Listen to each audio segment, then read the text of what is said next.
Good morning and welcome to my vlog Wisdom for Today. And I hope you've done okay with the heat these last couple of weeks. It's been a couple of very hot days here in Connecticut. And it's been hot around the world. When your child is really hot or someone you know who's old or who's hot, you don't tell them to get a soda pop. You don't tell them to go and get an alcoholic beverage. You tell them to get some water because you know that water is going to quench their thirst and be best for them and not prohibit or increase their thirst. And that's the reality in life for centuries. When Jesus met a woman at the well in John chapter 4, she comes during the middle of the day because we find out she's been married many times. And she asked Jesus if he wants a drink. And Jesus said, if you knew the water I give you, you would ask a drink from me.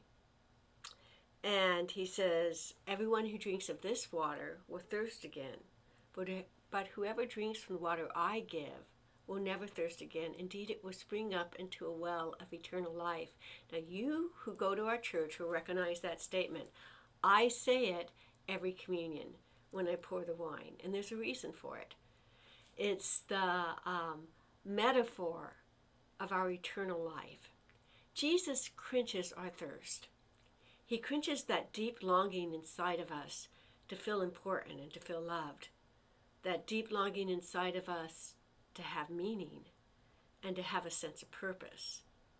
That deep longing inside of us to feel satisfied. Now, there are plenty of pop drinks out there and alcoholic beverages that want to quench our thirst of fame and wealth and fortune. And we all yearn for them at different times. When we were in high school, we may have yearned for prettier friends or to sit at the cool table. But as I've gotten older and I've met some of those adults who were sitting at the cool table and they tell me that their junior high and high school years were as painful as mine, you realize that that doesn't always quench your thirst. Or we may yearn for money, but as you meet people with great wealth, you realize that their thirst isn't quenched either, that sometimes money can bring misery, and fame, we all know, can bring misery. But Jesus satisfies our soul. He satisfies us in a couple of ways. He satisfies us, first of all, by letting us know that we're created in God's image and to glorify God. He satisfies us by giving us a different purpose than just meeting our needs. Our purpose now is the greater purpose of serving God's kingdom here on this earth.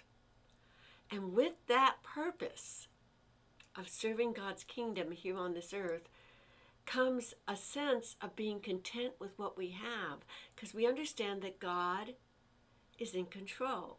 And yes, we work for better things, but we can enjoy more what we have when we realize that what we have isn't the ultimate end, but serving Jesus is. When we allow ourselves to contemplate in prayer and to read the scriptures on a daily basis, we understand the place of possessions and people in our life. So if something is heartlessly stolen from us, we understand, but that's temporary, and I've got something eternal right here. And that's my love of God and Jesus Christ. And if someone is taken from us, we understand that we'll see them again. Our eternal life is eternal. I know that sounds like I'm being repetitive, but I want you to get it. I didn't say our eternal life is never ending. I said it was eternal.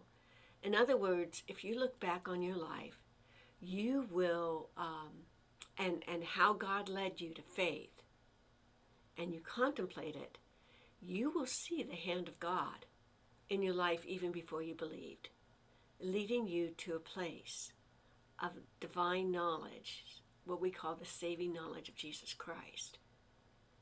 When you look at your life, you can see God leading you now, and you have the rest to know that God is going to lead you in the future.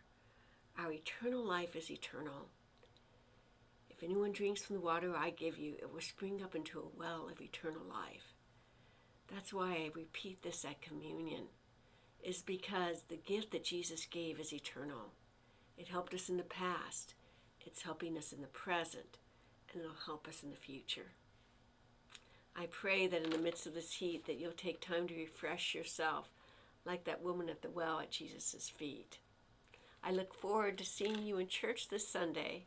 God's blessings and have a good day.